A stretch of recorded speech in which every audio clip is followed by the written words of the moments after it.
Welcome to the Austin Luxury Connection podcast. I'm your host, Wil Kirwan, and today my guest is Dr. Tanner Brusnighan, who is our sports and performance chiropractor. Tanner, it's a great pleasure to have you in here. Tell me a little bit about yourself. Tell me a little bit about how you got into chiropractic. Share that story with our guests. Yeah, thanks for having me, Will.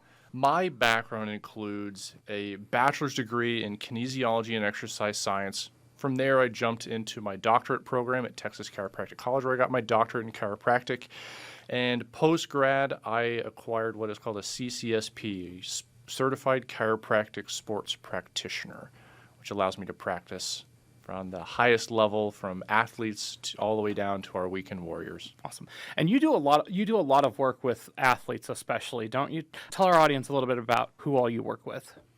I work with all kinds of people, but yes, I do work with professional athletes. I have 8 seasons working with the Houston Dash, the women's professional soccer team there in Houston, and a few seasons working with the men's team, the Houston Dynamo, as well. I also had the pleasure of working alongside the Atlanta Falcons when they were in Houston for the Super Bowl, and all wonderful opportunities that I am very grateful to have. Awesome. How did you get involved with these sports teams? I know that seems that's a really interesting job that a lot of people would be vying for. I have been very lucky to work with these organizations through mentorship from Texas Chiropractic College.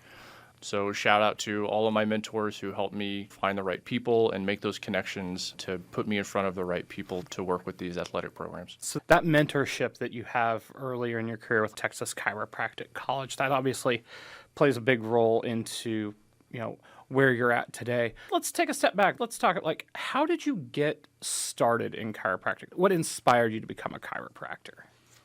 My inspiration for becoming a chiropractor was getting hurt myself. I was a young athlete and went all the way through high school. I played some in college.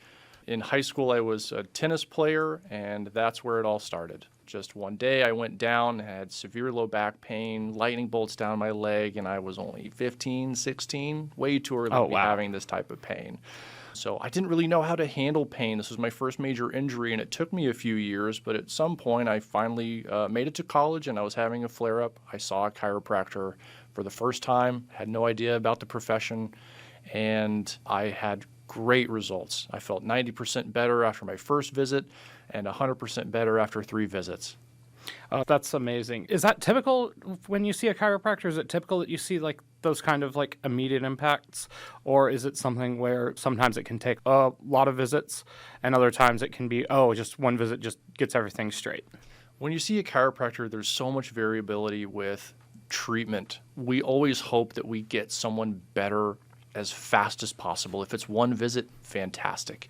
Can we promise that? Absolutely not. For me, depending on how long someone has had an injury, can really factor into how long it's going to take us to get better. If you hurt yourself yesterday, there's a good chance I'm only going to need 3, 4, 5 visits, depending on the injury. But if you've had this for 10 plus years, it's going to take us some time to undo all of that pain and all of the biomechanical changes that have happened since then. Yeah, and I bet that's really rewarding, just seeing somebody come to you and they've got that back pain, they feel like they've been hunched over for a while, and then they're out and they're like, I can stand up straight again. Tell me, what do you find most rewarding about doing chiropractic work? The most rewarding thing about what I do is the helping people. It really fills my cup to, exactly like you said, to see the expression on their face when they are in pain and they are laying on the table and we do what we do during a session. They get up and they're astonished with how much pain relief they're experiencing. And then they start to see the light at the end of the tunnel if it is something that they've had for a really long time.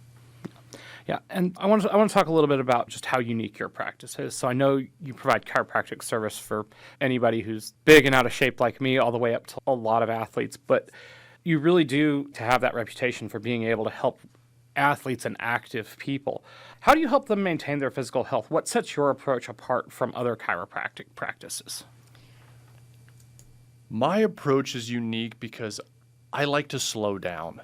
I like to process as much information as I can, so I pride myself on having longer appointment times so that I can connect with each person and get to know their story, get to understand their injury without feeling rushed on my part, or for them to feel like they are heard and we can work collaboratively to make sure that they understand their injury and that we're attacking it at the root of the problem and not just treating the symptoms. Yeah. I always think about the phrase active lifestyle, and it always makes me feel like it's like way older, but really, it's a lot of people that are working out. How does your expertise in sports and spine health really help people with those active lifestyles? I imagine it's everything from whether you wrench your back, lifting too much at the gym, to maybe you tweak something while you're playing pickleball. Those two don't always really seem like they mesh up, but it seems like that's a whole subset of clients that you have. Right. My expertise in sports allows me to treat a plethora of injuries, whether it's at the professional level or someone who maybe doesn't consider themselves active and they wake up in pain. I'm able to treat all of those things with the level of education and the experience that I have now. My journey started as an athlete. I know how important being active is to me, so I know how I can connect with people on who feel the same way. So, what are some of the most common injuries that you see? Typically, is it like the awful back injury? Is it a knee? What do you see, and what do you typically treat the most? The most common injuries that I'm treating right now, I would have to say I'm seeing a lot of shoulders, I'm seeing a lot of lower back, hip stuff, neck pain and headaches that coincide. I am seeing a lot of that right now. If I could lump it all into one single answer, I would say that I'm seeing a lot of joint instability through a full range of motion. And what that may mean in more simple terms is that people may have pain when they are raising their arm, but it doesn't hurt through that whole range of motion, only right at the end, or maybe in that middle third area. That's what I'm seeing a lot of right now. So what is that like, only seeing pain in the middle third? What is that typically a sign of? What's that typically a symptom of? Generally pain in the middle third, and this is always dependent on the person and how exactly they show up on exam and the history of their injury. But we're typically looking at some form of either a shoulder impingement or something in the rotator cuff that just isn't firing adequately to support the joint through that range of motion. So how do you help with these clients once you relieve this pain? How do you help them make it so that it's no longer an issue long term?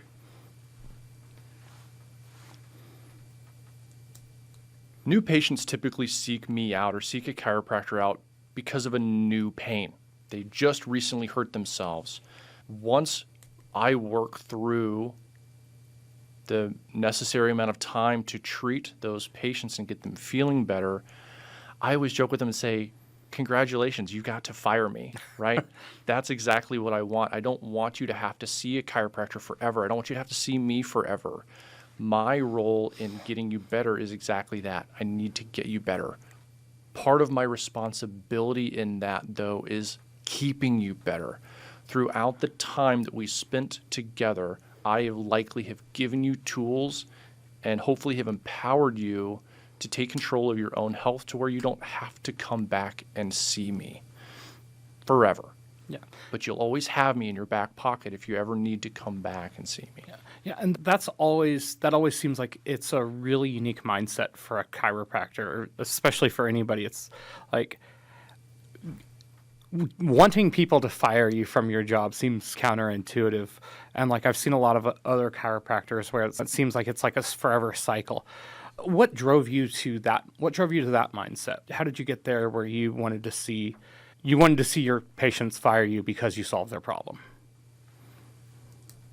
Over the years, I had many people come to our office to seek something new. They either have tried other chiropractors, they've tried physical therapy, they've tried other modalities, and it's just not working, and they're willing to try one last time and see if a new set of hands and a new set of eyes is going to give them the answer that they're looking for.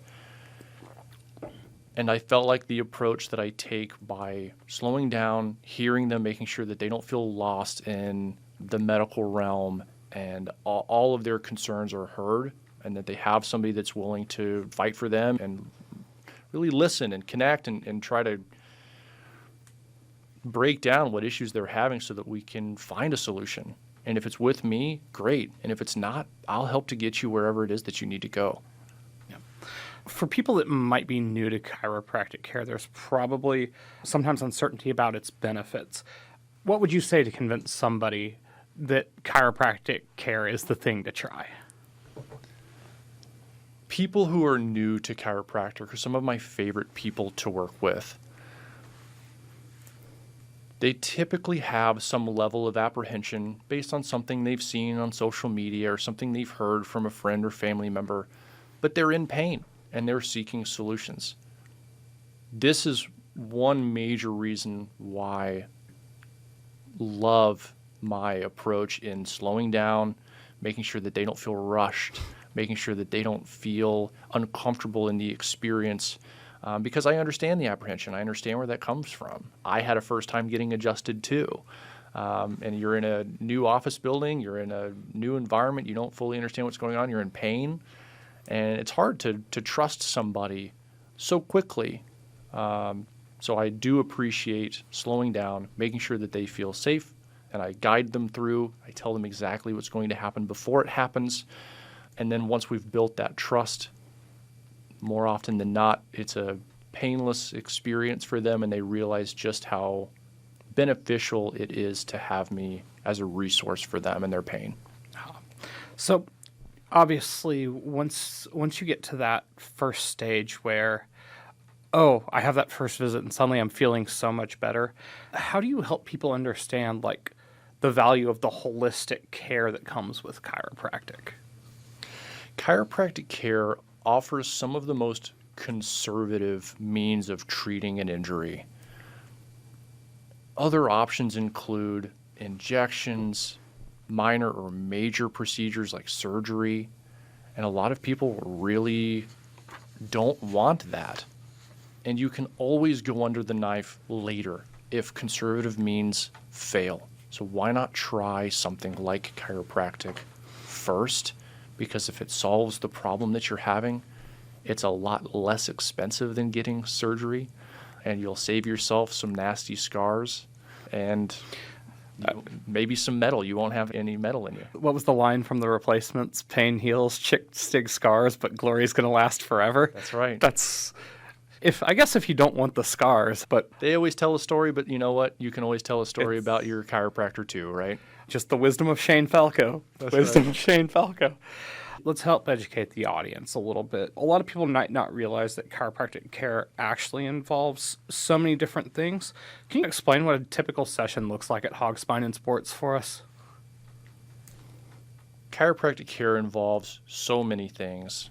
And when you come and see us at Hog Spine and Sports, what you're going to get is a comprehensive history so that I can understand what happened to you as best as you can recall, an extensive exam so that we can start to piece together the structures that might be affected by the injury and the pains that you're having, and then treatment. Treatment can include everything from joint manipulation, which is the pop that everybody knows and loves, all the way to soft tissue work, which can include cupping, dry needling, massage style work with hands or other tools. And we also have an infrared light therapy. We have a TENS unit. What's a TENS unit? TENS unit, so a lot of people call this shock therapy. I don't love that because I think there is a negative connotation with that. But a TENS unit is something that I can either attach to needles, if somebody has needles in them, or electrode pads that are sticky and just stick to the surface of the skin and kind of pump a signal through to either stimulate or help with inflammation in the areas wherever those pads are placed. Awesome. With all of these tools available, how would it be best determined about what's going to be the right approach for people? It obviously varies from person to person, but do you see people come in, they're looking for a specific like treatment like cupping or TENS or dry needling? How do you work through that course of treatment with people, trying to find people the right treatment when they may think that they want the wrong thing? Right. Having so many tools is a blessing and a curse. I love having so many options to choose from. But through time and experience, I've learned what works best in certain areas and with certain injuries. Many times people will come and want to try the newest, hottest thing. I love Olympics time for so many reasons. The patients that come in during or after the Olympics and say, hey, especially with cupping, after they saw, Michael Phelps and a ton of athletes have all of those cupping marks on them, they say, hey, I want to try that. And it becomes a discussion of, great, we can try that. If it's the best thing for your injury. And if on evaluation I don't feel like it is, we're going to have a discussion. Hey, here's what I think is going to be the best solution for you. Cupping could work, but it may not be what's going to be the gold standard for your injury. And I want to offer you the best that I can. And it's a discussion. It's their body. It's their choice. If they want to try a potentially inferior treatment, we'll try it. Yep. So what does the line look like, though? What does that discussion look like when you have to like adamantly say no to somebody about something like that? The discussion is very open, and I'm never convincing anybody of anything to get treated, to not get treated. All I can do is inform and empower. So it's always a discussion of, here's what I think is best. If you are coming and you know that you want to try one specific thing, we're going to try it. But you can't get mad at me if that doesn't yield the results that you want. Gotcha. We talk a lot about all of this treatment, but there is that other aspect, right? Like you were telling me while we were talking beforehand about recovery being such an important part to this. Where does recovery fit in with all of these treatments? How do you blend recovery in with all of these other things? Because a lot of times when people have a hammer, everything's a nail. What does that plan look like when you include recovery into this process, when you have all of these treatments available? Recovery is such an important piece of not only treatment, but now injury prevention, right? Whether we're talking about more of a general population or our athletes, recovery is such an important aspect because it can reduce our rate of occurrence for a future injury, right? If we take care of our cars, chances are they won't break down another 50,000 miles down the road, right? As long as we take care of them and we stay up to date, and anytime a check engine light comes on, we listen and we don't just ignore it. Yeah. That's exactly what recovery can do for you and your body. So what's the one piece of advice you'd give to athletes or anyone really who's active when it comes to maintaining their spine and joint health through all of this process with recovery? In a one word, recovery. You have to put an emphasis on taking care of yourself. As hard as you work out, as hard as you, if you're on the field, if you're on the track, if you're hitting the pavement, if you're in the gym and you're throwing around heavy weight, as hard as you are hitting those exercises, you need to be hitting recovery equally as hard. And recovery can look like anything from infrared light saunas, compression boots, cold plunges, all the way to reading a book, playing PlayStation, taking care of your mental health. All of those things are so important in the big picture of treating someone.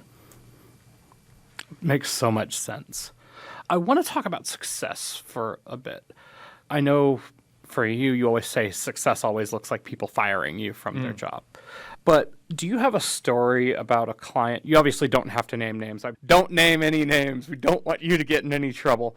But do you have any stories about a client who saw some really significant improvements after working with you? What did that look like? What was that process?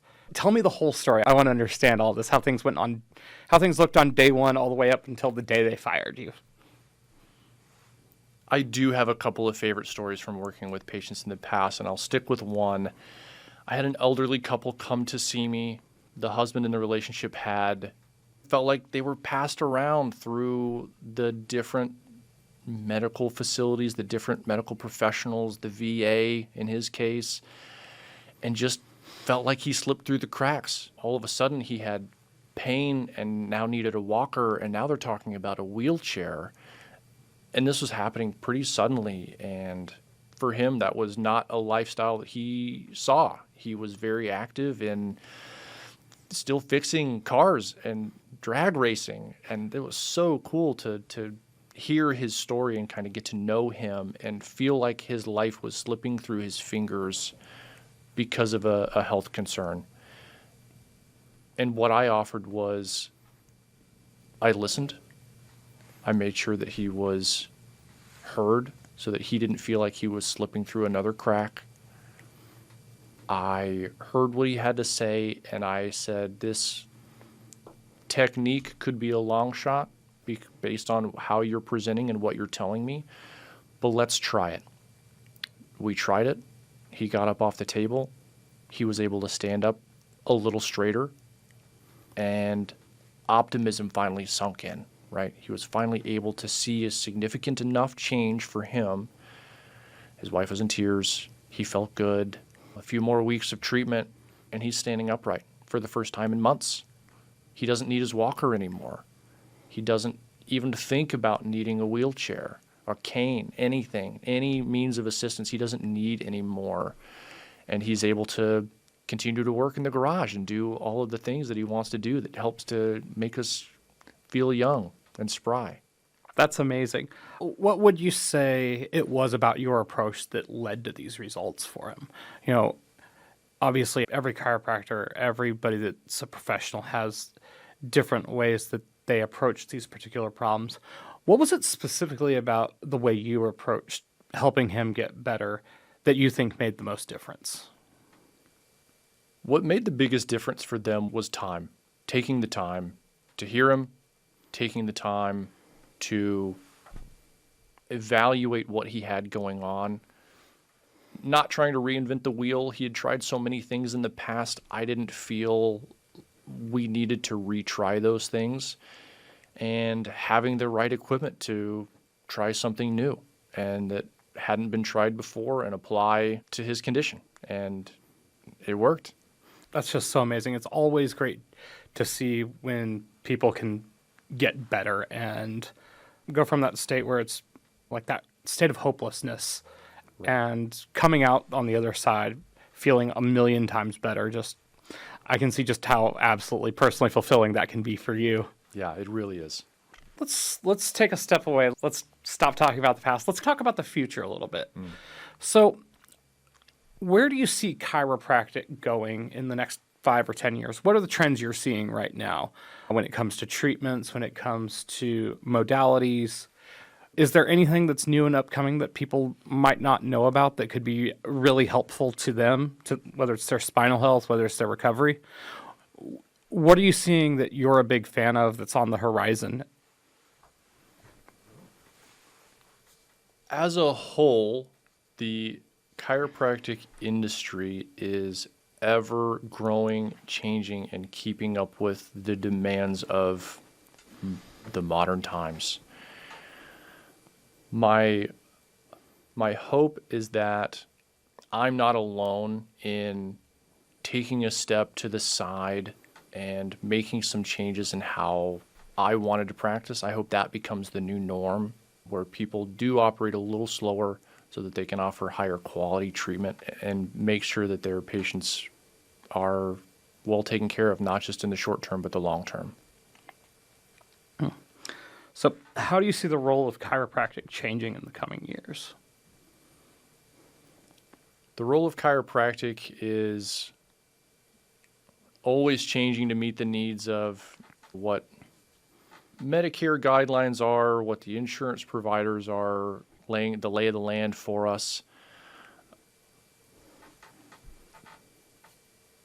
That's a tough question to ask, and it's one that I don't feel super connected to. I get so involved in what I'm doing that I forget to take a look at the full landscape of what everyone else is doing. That is a tough question to answer. Okay. All right. This has been so great. Are you ready for the quick fire round? Let's do it. Awesome. Okay. We're going to do a quick fire round. I just want to get your personal take on just a few things that I've jotted down as we've been talking. I've been thinking about just all around health and wellness. Okay. So, first up, what's your favorite recovery method or technique? For me, cold plunge. I love how I feel afterwards. Most challenging injury type to treat? Chronic pain, 10 plus years. Cool. One thing every athlete should do daily? Recover. Focus on their mental health. And your go-to activity for maintaining spine health? Ooh. Work with a chiropractor who will learn your body alongside you and be able to educate you and all of that good stuff. Awesome. Inversion table. The truth or scam? Has a place. Yeah, has a place. And it's not the fix-all that some people think that it is, but it can be a good solution for those that need it. Tanner, I want to say thank you so much for your insights. For listeners in chiropractic interested in chiropractic care, how can they reach you? What's the best way to find you? You can find me on Facebook and Instagram at Hog Spine and Sports. You can find me on hogspineandsports.com, and keep an eye out. We're making a YouTube and a TikTok. Awesome. Absolutely amazing stuff. Thank you so much for your time, Tanner. Been an absolute pleasure. Thanks for having me, Will.